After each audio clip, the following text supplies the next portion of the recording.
प्रश्न नम्बर 1 नेपालको सबैभन्दा ठुलो ताल कुन हो? ए. सेपुक्सुन्डो ताल, बी. रारा ताल, सी. घोडाघोडी ताल, डी. तिलिचो ताल।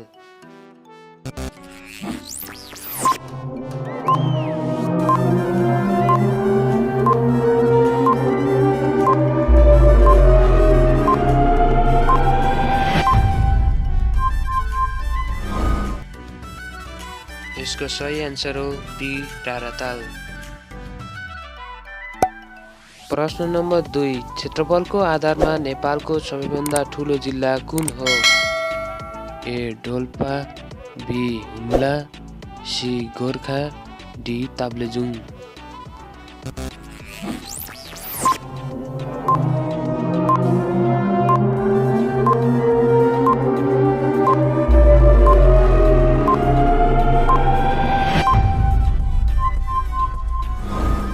यसको सही आन्सर हो A.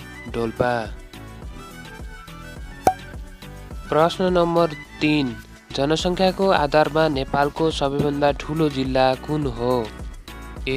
Kavrepalanchok, B. Ramechhap, C. Kathmandu, D. Morang.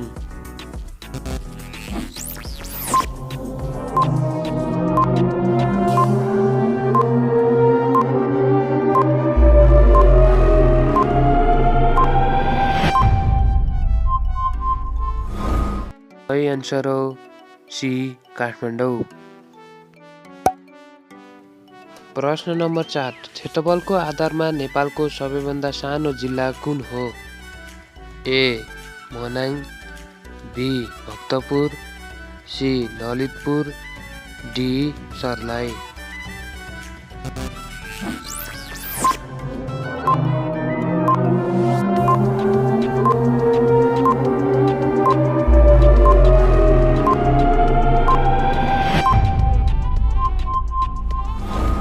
यसको सही आन्सर हुन्छ बी.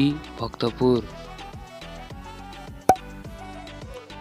प्रश्न नम्बर 5 तलका मध्ये कुन सगरमाथाको उचाइ हो? A. 8516.86 metre, B. 8586.86 metre, C. 8167.86 metre, D. 8848.86 metre.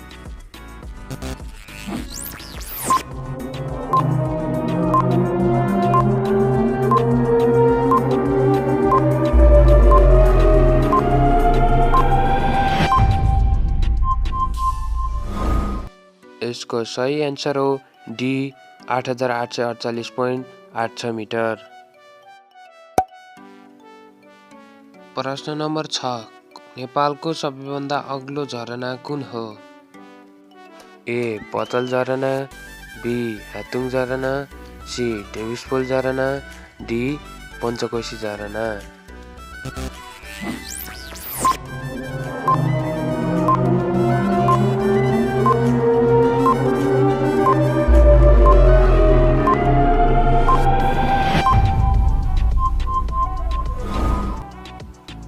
यसको सही आन्सर हो ए.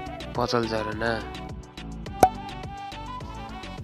प्रश्न नम्बर 7 पतल झरना कुन जिल्लामा पर्दछ? A. Terhathum, B. Kalikot, C. Pyuthan, D. Solukhumbu.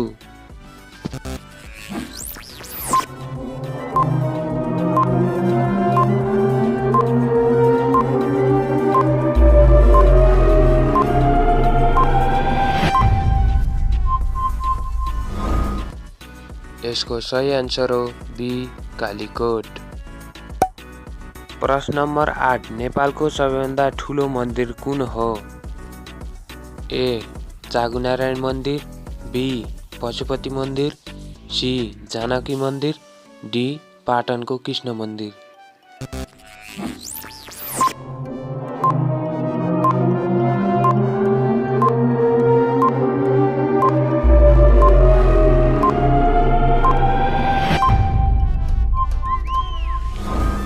यसको सही आन्सर हो सी. जानकी मन्दिर। प्रश्न नम्बर 9 नेपालमा सबैभन्दा बढी जाडो हुने ठाउँ कुन हो? A Manang, B Mustang, C Solukhumbu, D पर्वत।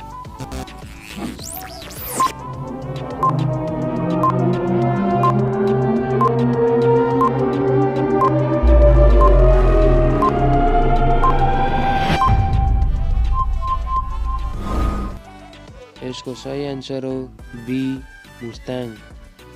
प्रश्न नम्बर 10 नेपालको सबैभन्दा ठुलो मानव निर्मित जलाशय कुन हो? A Man Sarovar, B Mahendra Sarovar, C Kaumar Sarovar, D Indra Sarovar.